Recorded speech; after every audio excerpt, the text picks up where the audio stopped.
বাগেরহাটের মোল্লাহাটে উপজেলা বিএনপির দুই পক্ষের বিরোধ নিয়ে টানটান উত্তেজনা সৃষ্টি হয় শান্তি শৃঙ্খলা রক্ষায় ১৪৪ ধারা জারি করেছে উপজেলা প্রশাসন।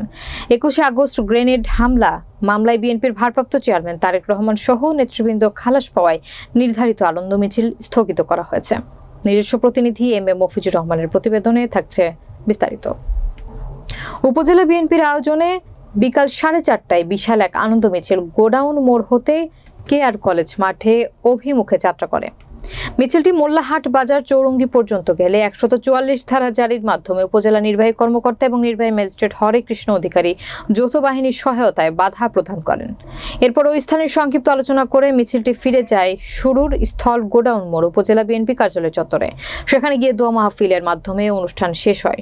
উপজেলা বিএনপির ভারপ্রাপ্ত আহ্বায়ক শিকদার জামাল উদ্দিনের সভাপতিত্বে উক্ত অনুষ্ঠানে বক্তব্য দেন বিএনপির সাবেক সভাপতি চৌধুরী সেলিম আহমেদ, সিনিয়র যুগ্ম আহ্বায়ক শেখ শাহেদ আলী ও সদস্য সচিব মোহাম্মদ জাহিদুল ইসলাম মিয়া। অপরদিকে উপজেলা বিএনপির সাবেক আহ্বায়ক শেখ হাফিজুর রহমান সভাপতিত্বে এবং বিএনপি সদস্য হারুন আল রশিদের সঞ্চালনায় হাসপাতাল মোড়ে সংক্ষিপ্ত আলোচনা অনুষ্ঠিত হয়। এমত অবস্থায় উপজেলা নির্বাহী কর্মকর্তা ও নির্বাহী ম্যাজিস্ট্রেট সহ যৌথ বাহিনীর গিয়ে ১৪৪ ধারায় তাদের কার্যক্রম বন্ধ করে। উল্লেখ্য, বাগেরহাটের মোল্লাহাটে গত রবিবার উপজেলা বিএনপির দুই পক্ষের সংঘর্ষে অন্তত ৫০ নেতাকর্মী আহত হয়। এরপর থেকে দুই পক্ষের মাঝে আবারও সংঘর্ষের প্রস্তুতি ও টানটান উত্তেজনাকর পরিস্থিতির কারণে ১৪৪ ধারা জারি করে উপজেলা প্রশাসন।